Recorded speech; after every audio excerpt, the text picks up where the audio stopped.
मित्रांनो नमस्कार. कायदेशीर माहिती देणाऱ्या माझ्या YouTube चॅनलमध्ये तुमचं स्वागत आहे. आजचा विषय डिजिटल अरेस्ट म्हणजे डिजिटल अटक. आता तुम्ही विचार कराल की हा काय प्रकार असतो, पण जर तुम्हाला पेपरमध्ये वाचत असाल, फेसबुक या इन्स्टा किंवा व्हॉट्सअप वरती डोकत असाल तर या संदर्भात अनेकांना त्यांची फसवणूक झालेली आहे.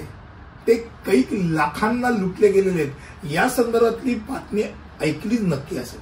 आणि अशा वेळेला डिजिटल अरेस्ट म्हणजे काय असतं आणि त्यापासून स्वतःला कसं वाचवायचं हे जाणणं फार महत्वाचं.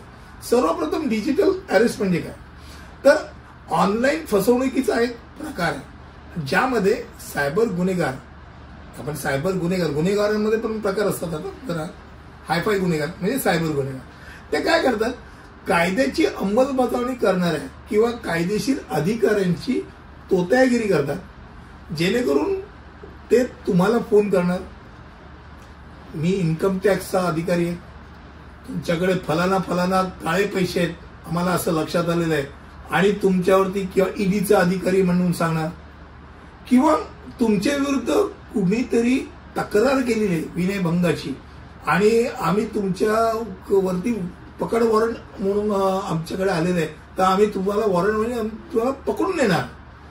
असं अनेक वेगवेगळ्या धमक्या, संवेदनशील माहिती तुमची उघड केली जाईल अशी एक प्रकारचं गन पॉइंट असं करून त्या संबंधित व्यक्तीला तू बघ तुला काय सेटलमेंट करायचे असेल तर करून सेटलमेंटच्या नावाखाली त्याच्याकडनं पैसे उकळतात. आता बऱ्याच वेळा काय होतं की या अशा तक्रारींच्या विरोधात माणूस पहिल्यांदा घाबरतो आणि तो घाबरला असताना पटकन तो वाचवण्याकरता जेव्हा पैसे देतो ना त्याच वेळेला ती फसवणूक होते. जर त्याने आपल्या जवळच्या माणसांना सांगितलं तर ह्यातनं तो वाचण्याची शक्यता अधिक असते. पहिली गोष्ट म्हणजे असं ज्या वेळेला दावा केला जातो की तुम्हाला अटकेसाठी वॉरंट आहे किंवा तुमची चौकशी सुरू आहे, तर एक कथित ऑनलाईन गुन्हे किंवा सायबर गुन्ह्यांसाठी डिजिटल अरेस्ट हा जो प्रकार आहे त्यामध्ये संबंधित तुम्ही त्या ऑफिसमध्ये जाऊन जर चौकशी केली की बाबा असं काय तुम्ही तुमच्याकडनं काही फोन केलेले आहेत का, तुम्हाला पटकन लक्षात येईल असं कुठचाही फोन कुठचाही अधिकारी करत नाही. ते तुम्हाला व्यवस्थित कागदोपत्री पाठवतात, ते तुम्हाला व्हॉट्सअपवरती नाही पाठवत. डिजिटल अरेस्ट मध्ये तुमचं नाव टाकून व्हॉट्सअपवरती मस्तपैकी क्रिएट करून तुम्हाला ईमेलद्वारे किंवा व्हॉट्सअपद्वारे किंवा इन्स्टाद्वारे तुम्हाला संपर्क केला जातो, पण ते टेक्निकली त्यात तुमचं नाव गोवलेलं असतं, प्रत्यक्ष तुमच्याकडे येत नाही. अशा वेळेला या युक्त्या आहेत, या युक्त्यामधनं फसण्याच्या अगोदर स्वतःला सावध करा. तुमच्या जवळच्या व्यक्तीला कळलं तर त्याऐवजी जवळच्या व्यक्तीलाच पहिल्यांदा सांगा असं माझ्याकरता असं आलेलं आहे, काय करू. आणि डिजिटल अरेस्ट फसवणुकीच्या तंत्राचा सामान्य प्रकार जो असतो की पहिली गोष्ट म्हणजे खातं तुमचं जे समजा धरून चला की खात्यातनं तुमच्या खात्यामध्ये पैसे असं लक्षात आलं तर फसवणूक करणारे पीडितांच्या खात्यांमध्ये प्रवेश करण्यासाठी फिशिंग किंवा क्रेडेन्शियल स्टफिंग वापरू शकतात.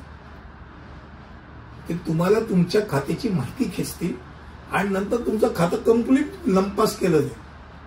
तर ओळखपत्र हस्तगत करणे, त्याकरता तुमचं आधार कार्ड द्या, तुम्हाला ओटीपी मागतील, तो ओटीपी किंवा तुमचं सिम कार्ड त्याला तुम्ही शेअर केलं किंवा तुमचा मोबाईल शेअर केला, गोष्टीवरती लिंकवरती तुम्ही स्ट्राईक करा, यात काही गोष्टी करायच्या नाही. पण सरकारी अधिकारी अटलं कुठचीही गोष्ट मागत नाही, हे डोक्यात राहतं. त्यामुळे डिजिटल अरेस्ट पासून स्वतःला वाचवण्याकरता स्वतःला पहिल्यांदा ज्ञानी बनवा. आणि असं काही आलं तुमच्या विरुद्ध तर संबंधित पोलीस स्टेशनला संपर्क करा आणि स्वतःला वाचवा. आज एवढाच विषय होता डिजिटल अरेस्ट. पुढील व्हिडिओमध्ये असंच काहीतरी घेऊन येईल, ती पण इथेच थांबतो. धन्यवाद.